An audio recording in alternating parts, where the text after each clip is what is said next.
John Donne, who made the list, and what did they do to earn his lifelong hatred? Let's find out. The Duke had enemies? John Wayne, the ultimate American cowboy, was a symbol of grit, honor, and rugged patriotism.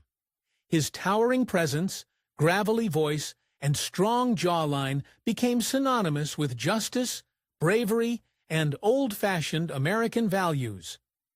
Generations grew up watching him tame the Wild West, outshoot the villains, and walk off into the sunset with a calm swagger. But off the screen, life was not always so simple. Behind the camera, Wayne was a complicated man with strong opinions and a no-nonsense attitude. He didn't sugarcoat his views, and he wasn't afraid to speak his mind, even if it meant stirring controversy. And when it came to certain individuals, the Duke made no effort to hide his disdain. These weren't small disagreements or fleeting tensions. These were deep-rooted rivalries, public feuds, and lasting grudges. While the world admired him as a legend, John Wayne quietly kept a list of people he simply couldn't stand. Some were fellow stars who shared the spotlight. Others were rising names in a changing Hollywood he didn't quite agree with. And then there were those who clashed with his worldview, challenging everything he believed in. Some names will shock you. After all, it's hard to imagine the Duke getting into shouting matches or penning angry letters, but make no mistake, he had his share of enemies. Whether it was a bitter feud sparked by a rejected film script or a personal betrayal that ended a close friendship, Wayne was not one to forgive easily. Before his death, he had already made it clear who had earned a spot on that personal blacklist. And it wasn't just about ego or pride. To Wayne, these conflicts were about principle. He saw the world in black and white, right and wrong, patriotism and disrespect.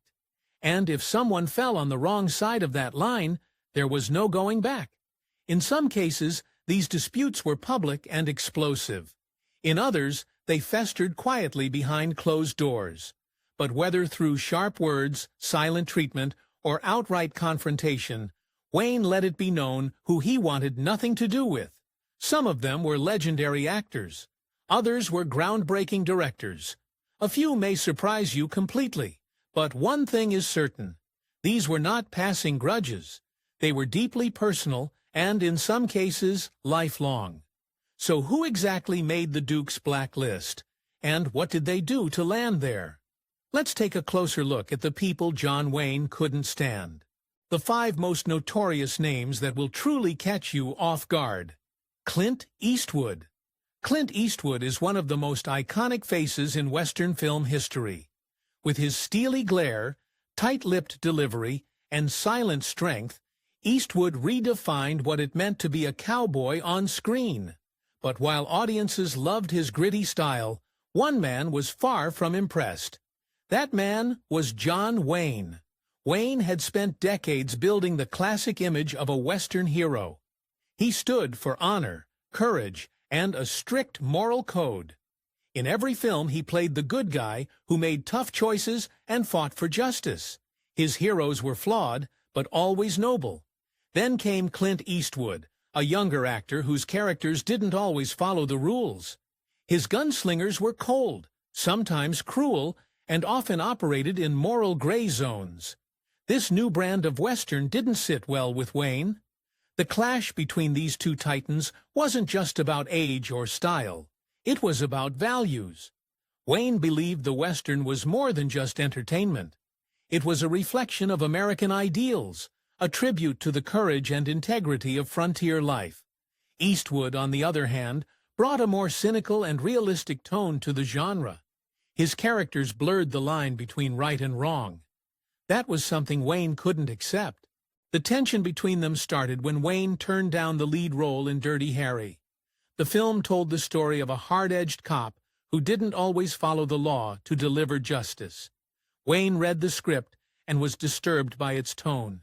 He refused the role, believing it glorified violence and celebrated a kind of hero he considered dangerous. That role would go to Eastwood, who made it one of his most famous performances. Wayne's decision haunted him. The film was a massive hit and helped cement Eastwood's place as a star. But what really lit the fuse was Eastwood's continued rise. He wasn't just acting in westerns, he was redefining them. Wayne didn't just dislike Dirty Harry, he hated what it stood for. In his eyes, Eastwood was reshaping the cowboy image into something brutal and dishonorable. At one point, Eastwood reached out to Wayne in hopes of a collaboration.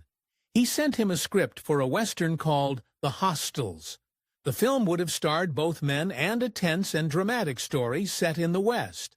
It was a golden opportunity. Fans would have gone wild to see the two biggest cowboy stars share the screen. But Wayne wasn't interested. In fact, he was offended. He didn't just reject the script. He wrote Eastwood a scathing letter criticizing the story and accusing him of celebrating violence and moral confusion. According to reports, Wayne didn't hold back. He called the script trash and accused Eastwood of disrespecting the Western genre. Wayne believed the story lacked honor and portrayed cowboys in a negative light. It wasn't just a difference of opinion, it was a complete rejection of Eastwood's vision. Eastwood, ever the professional, didn't lash out. Instead, he continued trying to bridge the gap. He sent Wayne more scripts, hoping to find common ground, but Wayne never responded positively. In one case, he allegedly threw the script into the ocean, calling it a piece of garbage. Their personal relationship never truly developed. While they may have met in Hollywood circles or crossed paths at events, there was never a bond. Wayne saw Eastwood as the face of a new kind of Hollywood, one he didn't trust or respect. Eastwood, in turn, never spoke poorly of Wayne in public, but made it clear that their paths would never align. The most frustrating part for fans is the missed opportunity. A film with both men could have been a cinematic milestone. Two legends facing off in a battle of old school versus new school. But Wayne's convictions were too strong. He could not bring himself to work alongside someone who challenged everything he believed the cowboy should be. Eastwood went on to become a legend in his own right. He directed and starred in award-winning films and helped shape the modern Western. Wayne remained a symbol of classic Americana, never swaying from his ideals. Their feud wasn't marked by public insults or dramatic showdowns. It was a quiet, firm disagreement built on principle. Clint Eastwood was never just a rival. He was the representation of a changing world that John Wayne refused to accept. And for that reason, the Duke never let him into his circle, on screen or off. Let's tell you about another Hollywood golden boy, one John Wayne not only hated, but strongly rejected at every turn. Steven Spielberg. Steven Spielberg had already started to leave his mark on Hollywood by the late 1970s. With films like Jaws and Close Encounters of the Third Kind, he had quickly become one of the most promising directors of his generation. Audiences loved his work, critics praised his creativity, and studios trusted him to deliver major hits. But there was one man in Hollywood who was not impressed. That man was John Wayne. In 1979, Spielberg was working on a new project titled 1941. It was meant to be a satirical comedy set during World War II, focusing on a fictional panic in Los Angeles after the attack on Pearl Harbor. Spielberg wanted to blend historical events with slapstick comedy and over-the-top characters. It was a bold move, and he thought including a Hollywood legend like John Wayne would give the film an extra layer of appeal and credibility.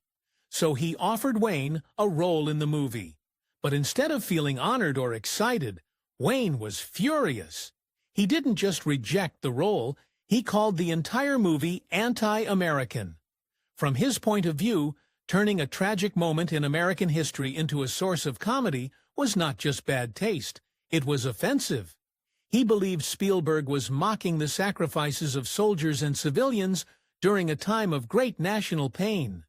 Wayne saw it as an insult to the country and to the memory of those who had served and died. For Wayne, this was more than a bad script or an uninteresting role.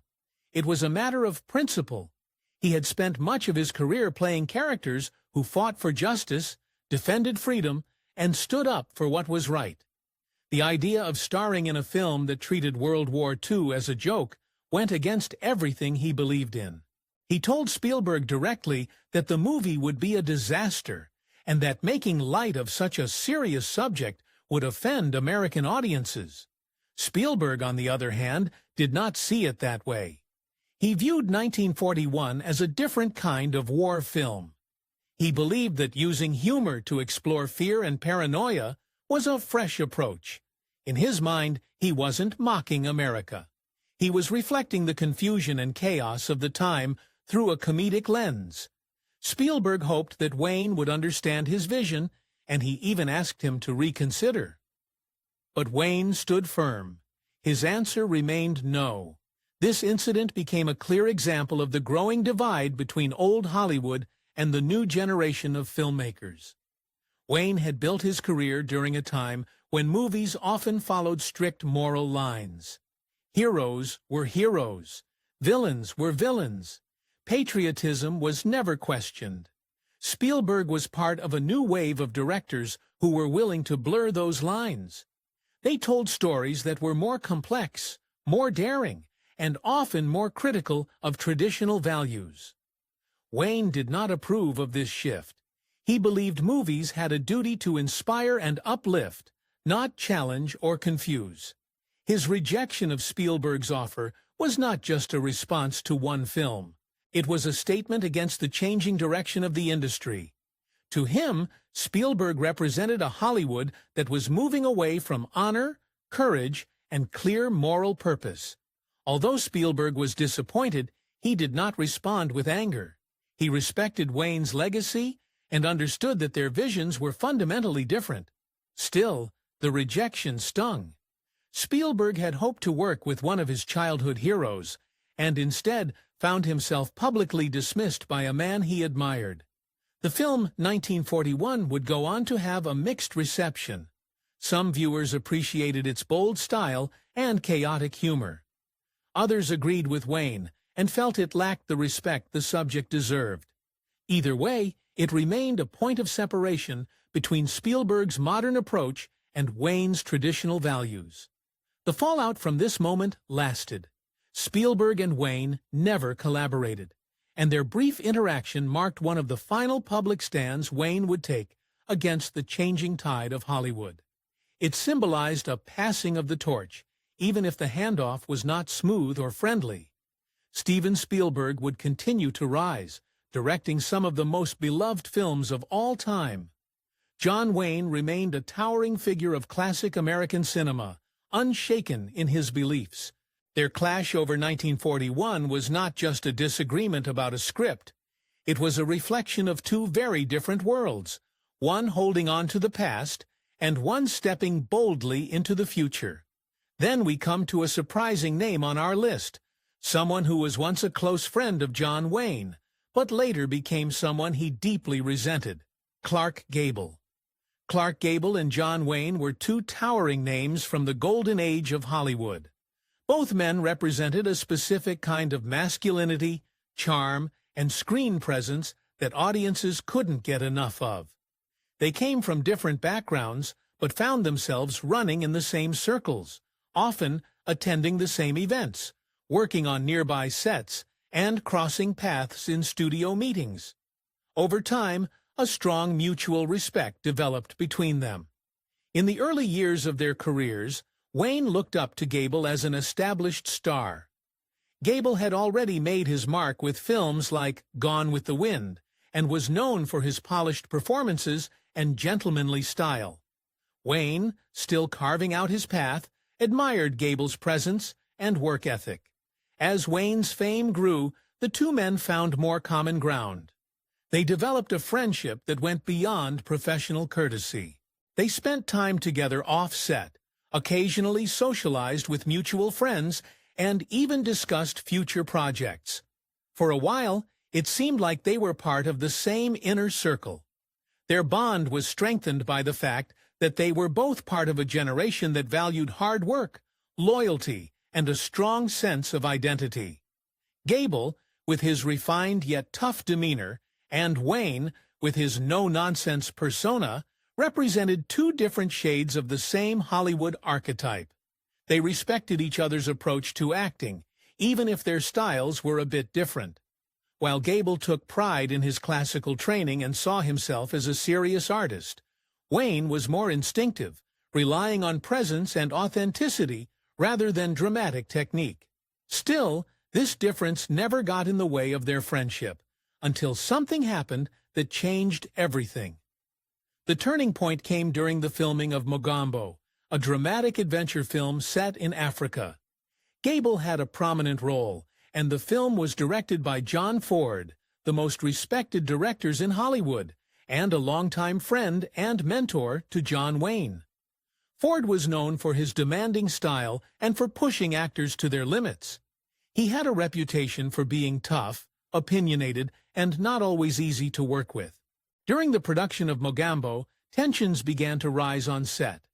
Gable took issue with Ford's behavior. He felt the director was mistreating the cast and crew and creating unnecessary conflict. Gable, never one to remain silent, began openly criticizing Ford's direction and the way he handled the shoot. He shared his complaints not just among the crew, but also in interviews and conversations outside the set. His frustrations were real, and he believed he was standing up for fairness and professionalism. But for John Wayne, these comments struck a nerve. Ford was more than a director to him. He was a close personal friend, someone who had helped shape Wayne's career and guided him through some of his biggest roles. When Wayne heard about Gable's criticisms, he was furious. He saw them as a betrayal, not just of Ford, but of the kind of loyalty Wayne valued above all else. Wayne publicly and privately defended Ford, telling those around him that Gable had crossed a line. In his view, airing grievances about a director like Ford was disrespectful, especially coming from someone who had once been a trusted friend. For Wayne, loyalty to his inner circle mattered more than anything. No matter how close he had once been to Gable, he chose to stand by Ford. The fallout was quick and final. Gable was stunned by Wayne's response. He felt that his complaints had been justified and was hurt that Wayne had turned against him so decisively. On the other side, Wayne felt betrayed by Gable's willingness to criticize someone he considered family. The two men never worked together again. Their friendship, once easy and respectful, faded into silence. They stopped attending events together and never again spoke of collaboration. Hollywood can be a place of fast friendships and even faster fallouts, but this particular one stood out because of the stature of the people involved. Clark Gable and John Wayne were not just stars. They were symbols of an era.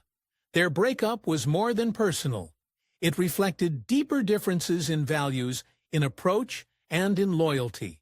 For Wayne, the moment Gable attacked Ford, he became an outsider. And from that point on, the Duke never looked back. Then comes another big name, someone with whom Wayne had a feud that quickly spiraled out of control. Frank Sinatra. When you think of classic Hollywood, there are two names that instantly come to mind are Frank Sinatra and John Wayne. One was the king of cool, known for his silky voice, sharp suits, and larger-than-life personality.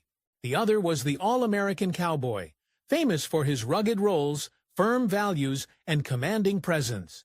They came from very different worlds, but in the 1960s, those worlds collided in a dramatic way that turned into one of the most talked-about showdowns in celebrity history. It all started in Las Vegas, a city both men frequented for very different reasons. Frank Sinatra loved Las Vegas. It was practically his second home. He performed there often, partied with friends, and enjoyed the energy of the nightlife. John Wayne, on the other hand, happened to be staying in Las Vegas while working on a film. He was staying in the room directly above Sinatra's in a hotel that was known for catering to stars. On one particular night, Wayne was trying to get some rest after a long day on set. but Sinatra and his crew were having one of their famous late-night gatherings. Music, laughter, and the buzz of celebration filled the hallway and echoed through the floors. At first, Wayne tried to ignore it, but as the noise went on and on, his patience began to wear thin. Eventually, he picked up the phone and called down to Sinatra's room to ask them to keep the noise down. That polite request didn't go very far. The noise continued almost immediately. Not one to be brushed off, Wayne decided to take matters into his own hands. He stormed down to Sinatra's room and banged on the door. When one of the party guests opened it, Wayne demanded to speak to Frank directly. He wasn't yelling, but his tone was firm. This was not a request. It was a demand. Standing in his way were Sinatra's bodyguards, large men who didn't take kindly to someone telling their boss what to do. One of them warned Wayne to back off and told him that nobody talked to Frank like that. But Wayne was not intimidated. In a moment that has since become legendary, Wayne responded by backhanding one of the bodyguards. The room went silent. Everyone knew this had just gone from a complaint to a full-on confrontation. Surprisingly, the situation didn't escalate further that night. Whether out of shock or respect, the bodyguard stepped aside and the noise eventually stopped. Wayne returned to his room, and according to those who were there, he slept peacefully for the rest of the night. The incident quickly spread through Hollywood circles. It was bold, unexpected, and pure John Wayne. But what happened next is what made the story even more remarkable. Despite the tension that night, Wayne and Sinatra didn't remain enemies. In fact, they eventually reconciled and went on to become good friends. Their bond was surprising to many who saw them as polar opposites. Wayne was a traditional conservative, quiet, and focused on values like discipline and honor. Sinatra was a liberal entertainer who loved the spotlight, the parties, and the excitement of the entertainment world. Yet somehow their differences didn't matter. Perhaps it was mutual respect. Both men had risen to the top of their fields. Both understood what it meant to carry the weight of fame. And both, despite their public images, were deeply loyal to their close friends. In time, they found that they had more in common than they initially thought. Years later, when John Wayne was diagnosed with stomach cancer, Sinatra and his wife made an effort to visit him in the hospital. They stayed by his side for days, offering support and comfort. It was a gesture that showed how far their relationship had come from that wild night in Vegas. What began as a hotel confrontation over noise ended in a deep and genuine friendship. Then came the person Wayne had a clash with, not over roles or egos, but because of their very different political views. Marlon Brando. Marlon Brando was never afraid to speak his mind. He was known not just for his powerful performances on screen, but also for using his platform to speak out about social and political issues. Throughout his career, Brando supported a wide range of causes, and his passion for activism was almost as well known as his acting talent. But one moment in 1973 would not only shock Hollywood, it would also ignite the fury of someone who stood on the opposite end of the political spectrum. That person was John Wayne. The moment came during the 45th Academy Awards.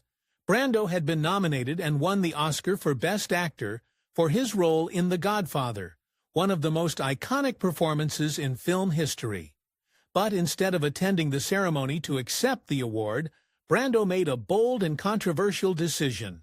He sent a young Native American woman named Sachin Littlefeather to the stage in his place. When his name was announced as the winner, Littlefeather walked on stage in full Apache dress. She declined the award on Brando's behalf and delivered a short speech explaining that Brando was refusing the Oscar to protest Hollywood's portrayal of Native Americans in film and television. She also referenced the recent events at Wounded Knee, where a standoff between federal agents and Native American activists had made national headlines. The audience was stunned. Some applauded, others booed. What was meant to be a celebration quickly turned into a tense moment filled with political weight. It was a speech that forced Hollywood to confront a long history of stereotypical and harmful depictions. But while some saw Brando's protest as brave and necessary, John Wayne saw it as something very different. Wayne was sitting backstage at the time of the speech. According to several accounts, he was absolutely furious. He believed that the Academy Awards were not the place for political statements, especially ones that, in his eyes, criticized the very industry he loved. For Wayne, who had spent much of his career starring in westerns that often featured Native Americans as the enemy, Brando's actions were deeply offensive. Eyewitnesses claimed that Wayne became so enraged during Little Feather's speech that he attempted to charge the stage. Security and several staff members had to physically restrain him. It was later said that he had to be held back by multiple people to prevent a very public and possibly violent outburst. Though the incident never turned into a physical altercation, the story quickly spread and became part of Oscar legend. At the heart of Wayne's anger was a deep clash of values. Brando was a liberal and a progressive, someone who used his celebrity to push for civil rights, racial justice, and social change. Wayne was the opposite. He was a proud conservative who believed in traditional American values. He had long supported a patriotic image of America and had no patience for those who he believed were trying to tear that image down. Brando's protest was more than a political statement. It was, to Wayne, a personal attack on the ideals he had built his career on. Wayne had always portrayed himself as the defender of American history and culture. He viewed the Western genre as a tribute to the country's frontier spirit. So when Brando criticized Hollywood's portrayal of Native Americans, Wayne took it as an attack on something sacred. The two men never had a personal feud in the traditional sense. They didn't work together, and there are no reports of direct confrontations after the Oscar incident. But from that moment on, Brando was seen by Wayne as someone who had crossed a line. The difference in their beliefs was too wide, the moment too public, and the emotions too strong. Brando, for his part, never apologized for the protest. He continued to speak out on issues he cared about, and remained an outspoken figure for the rest of his life. He believed that silence was complicity, and that artists had a responsibility to use their influence for good. Wayne, meanwhile, stayed committed to his views. He believed Hollywood should focus on entertainment, not politics. He continued to speak out in defense of traditional values and never wavered in his opinion about what happened that night. Apart from these major feuds, Wayne had issues with many others simply because of his strongly contrasting political views. The cultural divide. The cultural divide as the political and cultural landscape of America began to shift. In the 1970s, John Wayne found himself at odds with a world he no longer recognized. His conservative ideals clashed violently with emerging trends in both global politics and Hollywood storytelling. Two particular examples stand out as clear signs of this divide. The first involved President Richard Nixon's historic decision to open diplomatic relations with China. Wayne was furious over this move. He believed that engaging with a communist regime was a betrayal of American strength and values. According to reports, Wayne went so far as to send Nixon reading materials attacking Henry Kissinger, who had played a central role in arranging the China visit. In those documents, Wayne referred to Kissinger in a derogatory way, highlighting his distrust not only of the diplomacy itself, but also of the people behind it. To Wayne, this was not progress, it was surrender. Meanwhile, Hollywood was undergoing its own transformation.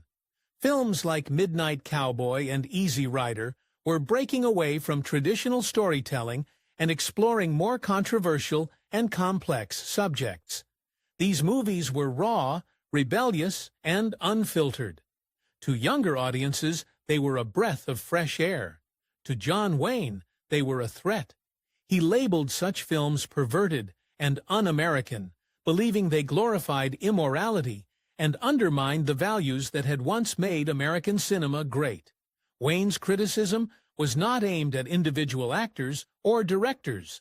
His frustration was with the broader cultural direction. These films and the ideas they represented stood in stark contrast to the world Wayne had come to symbolize. The divide was clear.